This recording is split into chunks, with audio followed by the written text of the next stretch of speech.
Hi, Troy Murray here for another edition of Blackhawks Insider Podcast with Blackhawks forward Nick Foligno.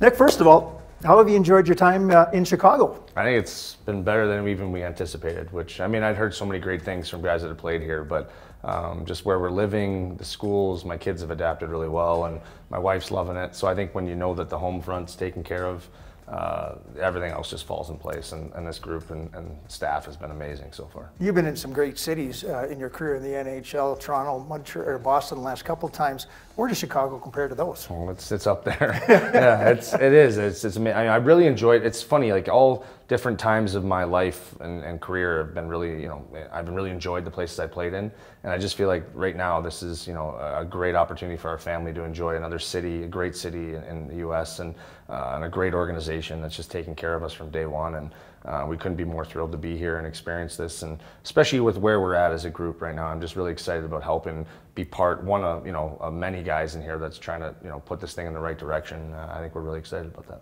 Well, I mean, let's lead into some of the questions then. Luke Richardson, your head coach. Yeah. Your father played with them. You were a young kid, 5, 6, in that area. Yeah. Do you remember Luke from those days at all? I do. Were you one of those kids that was always in the locker room with your dad, hanging around, being a rink rat? Yeah, it's funny too, because I feel like Luke has not changed his look. He looks like he can still play. Yeah. So I just remember him. We actually lived in his house. So Luke was with us with the team for a bit, and then he got traded. My dad, we found a place, and we lived in Luke's house while we were that first year. And so that's like my first memory of Luke, and nice enough to open up our house to 4 crazy kids, and his house to 4 crazy kids. And, so it was really special to kind of reconnect with him again then when I played with him. And I tell the famous story, he said, he watched me walk in the room, and he's like, I got to retire, when he saw me after playing with my dad and now me. And now it's really cool, though, to work with him as a coach. I've always admired him from afar. I'd heard so many great things about guys that had played for him, and seen what he did even with our short time in Ottawa when he finished playing. But to now be able to work with him and just see how great of a coach he is, how much he cares about his players, and I'm really thrilled to be able to be here and be somewhat of a support staff for him too.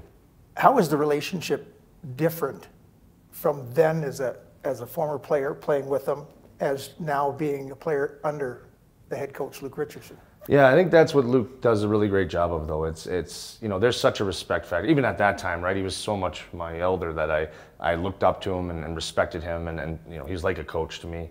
But he always had that great way of connecting with you and finding ways to do that. I think I got that from him a little bit with even the way I try to connect with younger players now. So he's my boss at the end of the day, and we're trying to do something together.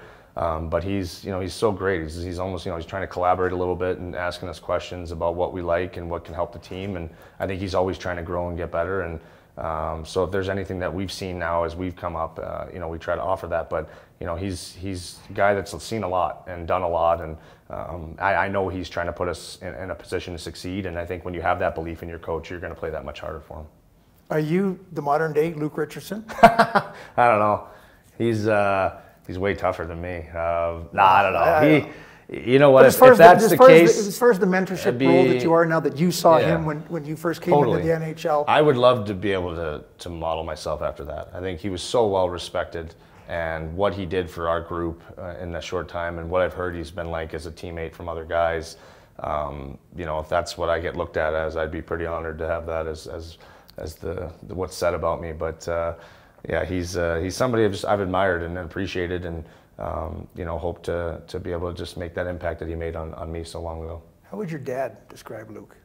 Oh, my dad's just said he's just an honest, hard player that played the game the right way. Anytime you get told that or heard that about someone, I think that's just such a compliment. When you get told that you play the game the right way, to me, that's one of the best compliments you can have. So that's what he said about him. Just an honest man, hardworking man, and a guy that was just respected and revered a little bit, just the way he played too. You knew when Luke was on the ice, and a leader everywhere he went. So to have that kind of knowledge of him early on, and then to work with him, and then now be again working with him, it's just really neat to see how he hasn't changed as a person, and then now as a coach. You are definitely part of a hockey family. Your dad, Mike, played over 1,000 games in the NHL, a rugged player like you. Your brother, Marcus, playing with the Minnesota Wild. I know there was an article and somebody asked you that question. Was it a pipe dream for you guys growing up thinking, hey, my dad played in the NHL. Is there an opportunity that maybe we're going to play in the NHL? Maybe it's one of us, maybe it's both of us.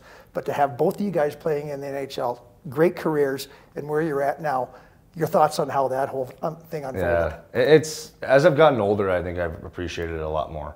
You know, I think at first it's, you know, you're so naive to when you're playing. Like, yeah, I really genuinely didn't think I was going to do anything but play hockey, which is crazy. When you get older, you're like, oh, how naive was I? But I think that's the kind of mindset you have to have, you know. And I think because I loved the game so much, it was never felt like a job. It felt like a privilege that every time I got to move up a step or a level, to be drafted and then to have the chance to get, I just wanted to continue to have those privileges and to be where I'd seen my dad fall in love with the game and taught us the joy of the game. So, you know, to have this career now and know that a lot of it is because of that love of the game and the reason why you fight through some of the hard times and adversity that has gone on in 17 years has been special. And to see Marcus as well, I mean, you know, I'm his #1 fan. It's really cool, and to see your brother have success in a game that you both love, and you're never really sure how it's always going to play out, but to see what he's done for his career, I couldn't be more proud. You know, it's funny because you're enemies when you're on the ice, but you know, I'm the first guy watching his games on the road and whenever he's playing, if I can. So I think there's a real respect between each other, and knowing how hard this league is and how hard, you know, watching the sacrifices that my dad made 15 years in the league, and knowing how good this game has been to us, you know, I think that's something that's always stuck with us. And my dad, you know, another quote that he always gave us was, if you're good to the game will be good to you. I think we've tried to live by that. What's the brotherly deal between you and Marcus? Because you both play the same style. You both are rugged players. You know that you have to be involved physically. What's the brotherly deal? It's, I don't know if we'll ever fight. You guys have been close. Yeah, you guys I don't know if we'll ever fight. I think that would have to be really something where one of us really took advantage of somebody else and had to step in because we were the only one there. I think, you know, my mother watching from above would probably come down and slap both of us if she saw us fight. She saw us fight enough as kids. I think she'd be over that.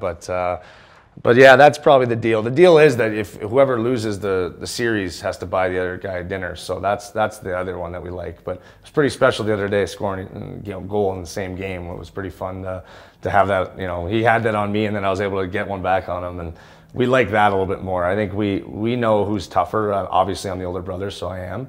But I think we'll leave that debate hopefully for a long way down the road. You were the first person in the National Hockey League to win the Mark Messier Leadership Award and the King Clancy Trophy in the same year. I didn't even knew that. Never happened before.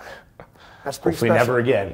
but that's the That's pretty cool. King Clancy Award is for humanitarian contributions to the community. I know that this is something that you've been instilled with your father. When you look back and you see that you've got the leadership award and you're a charitable person giving back to the community, what does that mean to you? Oh, it's special. I think that, you know, obviously I'd love to win a Hart or a Ted Lindsay. My teammates could pass me the puck. No, I'm just kidding. I think that to me that is one of the ones I'm definitely proud of. I didn't know it was that stat, but I know when I found out that Mark Messier handpicks that meant a lot to me. He's a guy that you look up to as, you know, a captain of captains and a leader in this game for a long time. And so when I heard that I'd won or you know, been picked, it was really special because, you know, to be looked at in that light, especially with how many deserving guys there are throughout, you know, the year, and you know, it really humbles you because, you know, you just care a lot about your teammates, and for people to recognize that maybe you go above and beyond, it really, you know, it really just it humbles you, and it makes you just appreciate that much more and want to do that much more for your team. And the humanitarian side, I was so privileged to see my parents.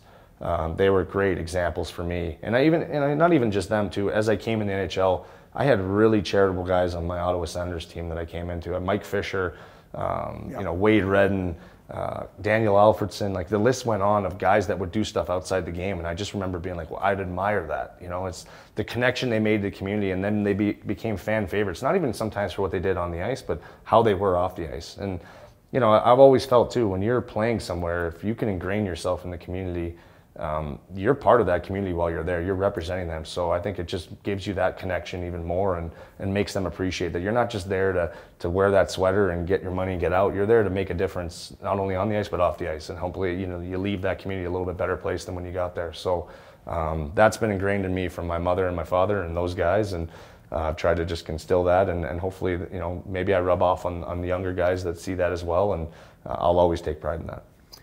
How do you instill that in your children? Yeah, I hope by seeing that. You know, we were dealt a pretty crazy hand with our daughter, with her, you know, being born with a congenital heart defect, and I think now how proud we are that she gets to see the work that we're doing in honor of her. And you know, hopefully she grows up and takes the reins on. She comes with us to hospital visits at Christmas time and things, and now she sees that, you know, she's on the other side of it, where she used to be that kid laying in the bed, and it's really cool to see how she kind of gives strength to those kids. And so we're so proud of her growth even in that aspect. And so, and even our boys, they see that, and they know what their sister went through, and now they want to help. So and that takes a lot of inner strength. Oh, big time. And I think that's what you do, right? You try to make things better than where you found it. And we just feel very blessed that it's not only us though, and I hate talking about it because we have been supported by so many people. So I think you feel like you need to give back, and you need to make sure that those people know how much you appreciate it, whether it's back to them or paying it forward. And I think when you see that, you know, it makes you feel like everything was worthwhile. We'll switch gears a little bit here to Corey Perry. We're really switching gears. We're going to switch gears here. I love it. Corey Perry, a guy that you hate to play against, but you love him as a teammate. Where is that love-hate relationship between you two guys? Because I know you've had your share of run-ins with him. Yeah. It's we're the bromance is there now. It's kind of bothering me. No, you know what? You admire the way he plays. You know what? He plays on the edge, but those are the guys you want to go to war with, right? And yeah, I'm gonna try. When I was his opponent, those are the guys you try to negate in the game because they can make a difference. And now with having him on the team, you can see how he makes a difference each and every night. Sometimes it's on the score sheet. Sometimes it's a simple play. Sometimes it's getting under the skin of another player or another team, the other team. And you love having those guys. And he pulls guys into the fight. You know, you're 38 years old. You know, like he's a guy that's been around a long time, doesn't have to play like that, but understands the importance of doing that because of what we're trying to build with how his character is as a person. And then off the ice, he's a great man. He's a guy that cares a lot about his teammates, cares a lot about his family, and it's fun to have kids the same age that we can kind of talk about life as hockey dads. And so I've really enjoyed getting to know him. And yeah, it does tick me off a little bit that I like him though. I didn't want to like him. I know. Where does Uncle Nick come from? That's just being around way too darn long. Yeah, last year, I guess the guys or a couple years ago, I guess, guys nicknamed me that. One kid came in, Lauco, and he called me uncle, and I called him nephew, and it just kind of stuck with, I'm getting to that age where I probably could be their uncle or dad. So it's cool though. I think to be looked at, you kind of embrace it, right? It's, you get some wise knowledge hopefully from your uncle. Hopefully not your crazy uncle, but the other uncle that you like. Exactly. So yeah, I enjoy it. It's a fun little thing I got, and I'll run with it. Before we finish this off, I'm going to say a few lines, part of a lines, and I want you to finish the sentence. Man, I feel like a woman. No. Shania Twain. No, I know you got that one. Every night in my dreams. In my dreams? I don't know. Celine Dion. Oh, come on. Oh, how did I miss that? I don't know. I'm going to give you another chance. Yeah, okay. It was Gone with the Wind, but it's all coming back to me now. There you go. See, I got that one. That's my girl, Celine. That was my mom. Road trips. Talk about Have you met her? Did you ever meet her? No. I met Shania Twain. That was kind of cool. Not Celine Dion. I saw her and caught my wife. I'm going to say it anyway. Christmas. So embarrassing. My wife got me tickets to Celine Dion, and the best part was everyone's asking me and they all thought I bought my wife tickets to Celine Dion, but no, it was the other way around, that she got me tickets, and I was more than ecstatic to go. So kind of embarrassing, but we had a great time. Celine, man, she rocked it. I'm sad that her health isn't great now, but that was my mom. Those were long car rides. You had to listen to that. Best Canadian. The great one, Wayne Gretzky or Celine Dion? Oh, that's not fair. not meant to be fair. All right, I'm a hockey guy. I'm going to go with Wayne just for my reputation, okay? I love it. Nick, thank you for joining us. We're here at the Blackhawks Insider Podcast. Great stuff. Thanks for it. Hopefully I'll be able to come back on now.